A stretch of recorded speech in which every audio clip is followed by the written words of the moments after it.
पवन जी ने अपना प्रूफ दिखाए, बयान दिए कि हाँ इस तरीका से है, पवन खेड़ा जी ने जो बताए हैं, तो वो उस तरीका से असम के मुख्यमंत्री को बयान देना चाहिए, बताना चाहिए कि हाँ ये झूठा आरोप है या जो भी है। और हमने, अगर हमारी पार्टी ने जिस तरीका से पवन जी ने दिखाए कि हाँ भाई उनकी वाइफ का 3 पासपोर्ट है, दुबई में फ्लैट है, 52,000 करोड़ का अमेरिका में कुछ उनका है, तो ये सब चीज है ना उन्होंने दिखाए हैं, और दिखाए उनको जनता को बताएं। और ये जो बात बदनाम करना कहाँ तक सही है? देखिए, ये अगर आपके पास प्रूफ है जो 3 पासपोर्ट है तो आप विदेश मंत्रालय में जाइए। अरे हम क्यों जाएंगे?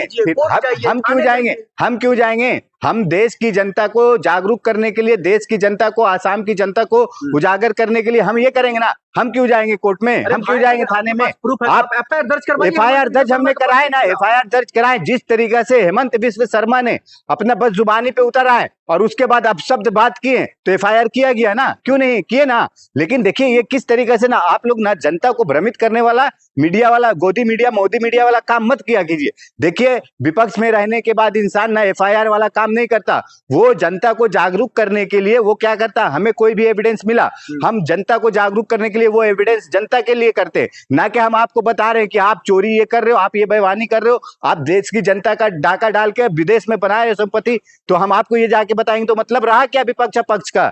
जो सत्ता में आप हो और हम विपक्ष में हैं तो हमारा मतलब क्या रहा? बीजेपी के कई ऐसे नेता कह रहे हैं अगर आपको लग रहा है हेमंत बिस्व शर्मा के पत्नी के पास 3 पासपोर्ट हैं, बेनामी संपत्ति है, तो आप लोग एफआईआर दर्ज करवाइए। अरे नहीं कराए ना। देखिए फिर आप वही बात देखिए, बीजेपी के लोग जो कह रहे हैं ना, बीजेपी के लोग ना बिल्कुल ना मेंटली डिस्टर्ब टोटल के टोटल हमें लगते हैं, क्योंकि वो लोग ना शायद जो सत्ता में आज बैठे हैं ना गुंडाई करके, या चुनाव आयोग के धांधली पे, या जिस तरीके से ईवीएम के धांधली पे और अभी एसआईआर के इस पे, तो ये सत्ता में बैठे, इन्हें मालूम नहीं है कि शासन कैसे चलता है। शायद आप बताइए, विपक्ष में हम हैं तो हम वो एविडेंस आपको दिखाएंगे लाके, या हम पुलिस को एविडेंस ले जाके देंगे? हम तो भाई विपक्ष में, हम जनता के बीच में जागरूक फैलाएंगे, जागरूकता बताएंगे कि हाँ देखिए इस तरीका का यहाँ का सीएम है, उसका परिवार है, हम ये किए ना। और आप किस तरीके से बात कर रहे, बीजेपी के नेता लोग कह रहे, बीजेपी के नेता तो कुछ भी कहते हैं, उन लोगों का क्या बात करना हमें तो हमारा एविडेंस आया, हमारे पास हमने दिखाए, पवन खेड़ा जी ने दिखाए, बस बात खत्म हुआ। एफआईआर करना चाहिए कि नहीं? किसको?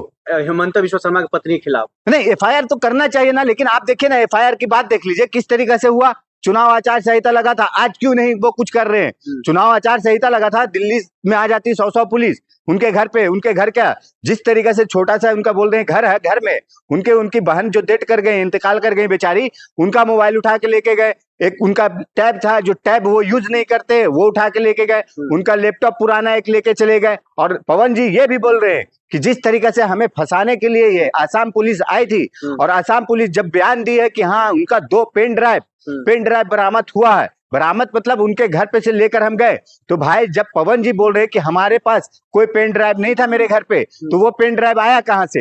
ये लोग फाइल में वो साबित करने के लिए, तो ये क्या है ना, ये लोग अभी से ना चक्कर बनाना चाह रहे कि हाँ कल को कुछ बोल देंगे क्या ये लोग कि हाँ पवन खेड़ा जी को ये ऐसा मैसेज आया था। ये कहना चाह रहे हो जो छापा उनके पत्नी के घर पर मारना चाहिए पुलिस को या सीबीआई को, उनके ऑफिस पे मारना चाहिए, हेमंत बिस्व शर्मा के यहाँ मारना चाहिए, लेकिन उल्टे पवन खेड़ा के यहाँ मारना नहीं, तो यही तो देखिए किस तरीके से सरकार चल रही है हमारे यहाँ। आप बताइए, अगर वहां पे चुनाव आचार संहिता लागू हुआ था, इसको तो चुनाव आयोग को लेना चाहिए था इसको संज्ञान में कि हाँ भाई जिस तरीके से अगर विपक्ष ने ऐसा आरोप लगाया, तो आसाम में जिस तरीके से ऐसा आरोप लगाया गया है हेमंत बिस्व शर्मा पे, तो उस पर कार्रवाई होने वाला काम करना चाहिए था, उसको रोक लगाना चाहिए था, लेकिन नहीं लगा करके उसके घर पे छापा नहीं मारने करके यहाँ उल्टा छापा मारने के लिए दिल्ली, आसाम से दिल्ली आ गई पुलिस, लेकिन वहां पे उनको इंक्वायरी करने के लिए, जांच करने के लिए पुलिस नहीं तैयार। जा रहा है पवन खेड़ा जी को फंसाया ही जा रहा है ना, क्योंकि फंसाया इसलिए जा रहा है कि भारतीय जनता पार्टी बौखला चुकी थी।